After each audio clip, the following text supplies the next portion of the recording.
Chapter 4 Treasure. There is a time in every boy's life when he wants to go and dig for treasure. And that time came for Tom. So, one hot summer's day, he went to find Huck. Huck liked the idea of treasure. Where are we going to dig? He asked. An old dead tree is best.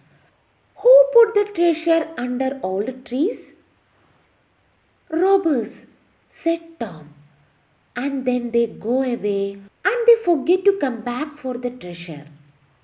There's a dead tree on Cardiff Hill, said Huck. Let's go there. I have got an old pick and shovel. It was 3 miles to the old tree, and the boys arrived tired and hot. They dug for an hour or two, but they did not find any treasure. Then they stopped.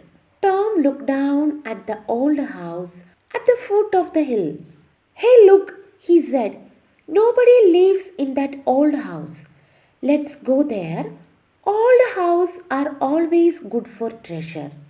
Good for ghosts too, said Huck. They took the pick and shovel with them, went down the hill and into the old house. They looked in all rooms downstairs and then went upstairs. But there was no treasure and no ghost. Then they heard a noise. Shh, said Tom. Suddenly, what's that? Ghost, whispered Huck. There were holes in the floor, and through them the boys could see into the rooms downstairs. No, Tom whispered. It's 2 men. One is the old Spaniard. He came to live in the village last week. I don't know the other man. Shh. Let's listen to them. The 2 men sat down on the floor. The Spaniard had green hat and long white hair. The other old man was small and dark.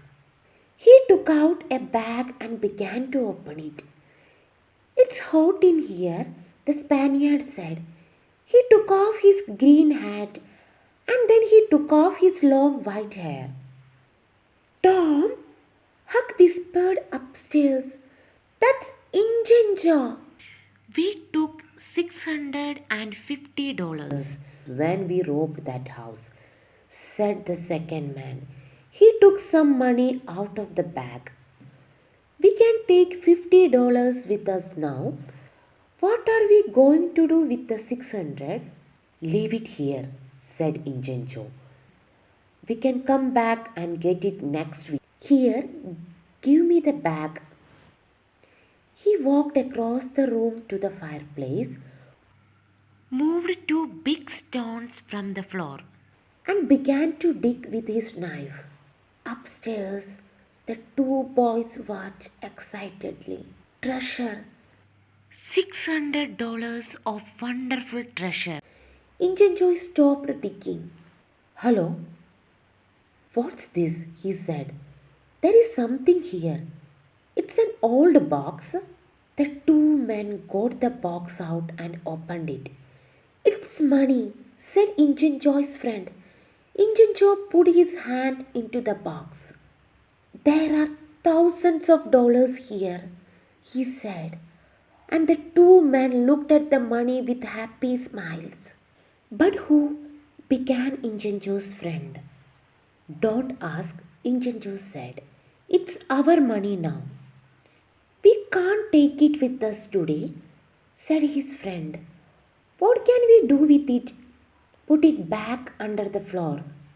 Yes, said Injun Joe. Let's put it under the cross. Nobody goes there. We can take it there tonight. When night came, the 2 men carried all the money away. The boys did not go after them because they were afraid of Injun Joe. But they wanted very much to find that cross. For a week, the 2 boys thought and thought about the treasure. It was was under the cross. But where was the cross? In St. Petersburg, the boys watched the Spaniard carefully, but they did not see a cross and they did not find the treasure.